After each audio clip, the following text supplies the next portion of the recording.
Update news தெரிஞ்சுக்கொள்ள V star சேனலை subscribe பண்ணுங்கள். அப்படியே அந்த பெல் பட்டனையும் ப்ரெஸ் பண்ணுங்கள்.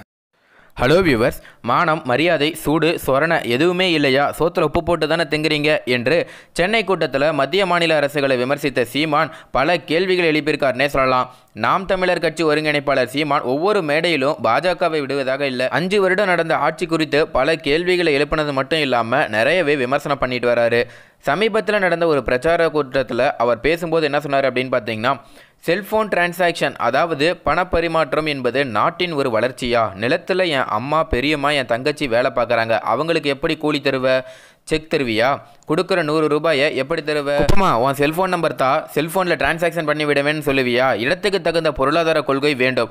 ஒரு சிக்னலில் கார் வந்து நிற்குது, உள்ள ஒரு பொண்ணு உட்கார்ந்துருக்கு. ஒரு பிச்சைக்காரன் வந்து கார் கண்ணாடியை தட்டி பிச்சை கேட்குறான். அந்த பொண்ணு என்கிட்ட காசு இல்லை, ஒன்லி கார்டு தான் இருக்குன்னு பர்ஸில் இருந்து ஏடிஎம் கார்டு எடுத்து காட்டுது.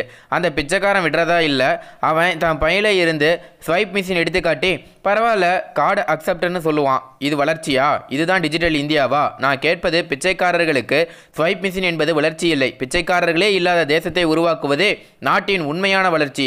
75 விழுக்காடு வரியை மாநில மக்களுக்கு கொடு, 25 விழுக்காடு வரியை பொது நிதியாக கொண்டு போ, வெளியுறவுத்துறை பாதுகாப்புத்துறை இதை மட்டும் நீ பாரு, மீதி மற்றதை நாங்கள் பார்த்துக்குறோம். எல்லாத்தையுமே நீ கொண்டு போய் வச்சுக்கிட்டு அது மேலே ஏறி நின்றுக்கிட்டா எப்படி நலன் கிடைக்கும்?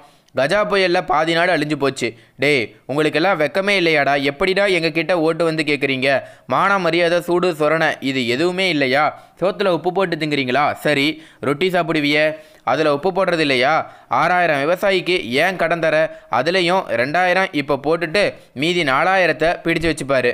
அடுத்த முறை என்னை பிரதமராக்கு, அப்போ மீதி பணத்தை தரேன்னு சொல்லுவார். வேலை வாய்ப்புன்னு வந்தான் நோக்கியோ கம்பெனிக்காரன். என்னத்தை நோக்கினா? பெண்களை நோக்கியோ? 2000 கோடி இன்னைக்கு கடனை வச்சுட்டு கிளம்பிட்டான். வர்த்தக பொருளாதாரத்தை, சந்தை பொருளாதாரத்தை ஏற்றுக்கொண்டுள்ள நாடு வளராது. சந்தையில் வாழ்க்கை நடக்குமா? வர்த்தகம் நடக்குமா? வருத்தம் தான் நடக்குமா? நாளை அந்த கூடாரமும் காலி செய்யப்படும், அதை எழுதி வச்சுக்காங்க அப்படிங்கிற மாதிரி பேசியிருக்காரு. தொடர்ந்து பார்த்தீங்கன்னா சீமான் அவர்கள் மத்திய மாநில அரசுகளை ரொம்ப கடுமையாக தாக்கி பேசுகிறாரு அப்படின்னே சொல்லலாம். அவர் மேக்சிமம் பார்த்தீங்கன்னா எல்லாரையுமே தாக்கி தான் பேசுகிறாரு. இருந்தாலும் மாநில அரசை கம்பேர் பண்ணும்போது மத்திய அரசை தான் ரொம்பவே பேசுகிறாரு அப்படின்னே சொல்லலாம். அது மட்டும் இல்லாமல் சீமானோட வளர்ச்சியும் பார்த்தீங்கன்னா கொஞ்சம் நாளுக்கு நாள் வளர்ச்சி அடைஞ்சிட்டு தான் வருது. ஒரு தொகுதி கூட கிடைக்கல அப்படிங்கிற பட்சத்தில் இருந்தால் கூட ஒரு சில இடங்களில் வாக்கு சதவீதம் பார்த்தீங்கன்னா அதிகரிச்சுட்டு வருது அப்படின்னே சொல்லலாம். மேலே இந்த தகவல் குறித்து உங்களோட கருத்து என்ன அப்படிங்கிறத கீழே கமெண்ட்ல பதிவு பண்ணுங்க. அதாவது சீமானுக்கு நீங்க ஆதரவு தருவீங்களா அப்படிங்கிறதையும் கீழே கமெண்ட்ல பதிவு பண்ணுங்க. மேலும் இந்த தகவல் உங்களுக்கு பிடிச்சிருந்துச்சுன்னா மறக்காம லைக் பண்ணி ஷேர் பண்ணுங்க. இதே போல பல தகவல் தெரிஞ்சுக்கொள்ள நம்ம சேனலை உடனடியாக சப்ஸ்கிரைப் பண்ணுங்க. தேங்க்யூ.